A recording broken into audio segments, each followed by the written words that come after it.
Hey everyone, and welcome back to the Firefighters Podcast, where we seek to develop, inspire, and motivate the world of the emergency services operator through a series of wide-ranging conversations. Now, before we go any further, just hit that rate, follow, or subscribe button on whatever platform you're listening to. It's a key performance indicator for us and helps us reach even more people. Now, here's what we've got for you today. Water on the fire saves more lives than anything else, and I think that we have to make a series of mistakes in the engine before we start looking at the truck, and that's something that gets overlooked.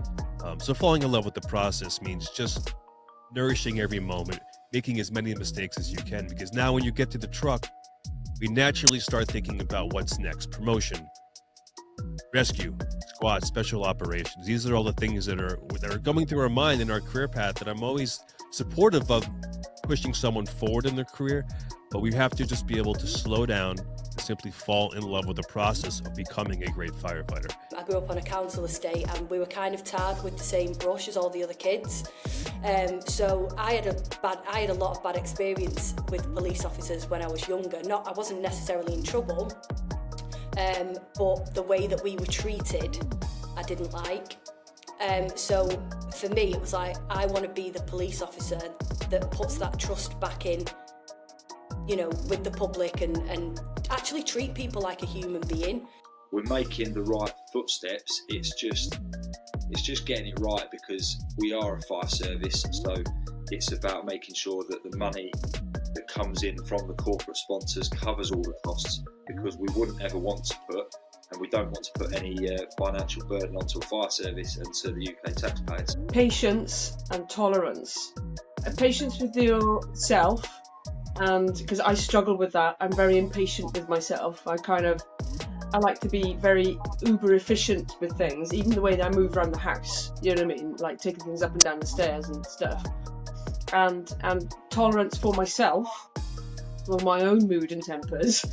And tolerance for that. Basically, other people's stuff is just as important as my stuff. Veteran firefighters can watch a video and maybe in a matter of a few seconds, based on the pressure of the black smoke and the thermal column, and we're like, oh, that thing's gonna flash. Or, we see a video of somebody goes and they open the door, that thing's hot. All it's going to need is that oxygen, it's going to flash. And, well, the AI program is there now. And what if they could predict it? If we could predict it, say, 3 or 4 seconds before it flashes, what if they could predict it 60 seconds before or 2 minutes before?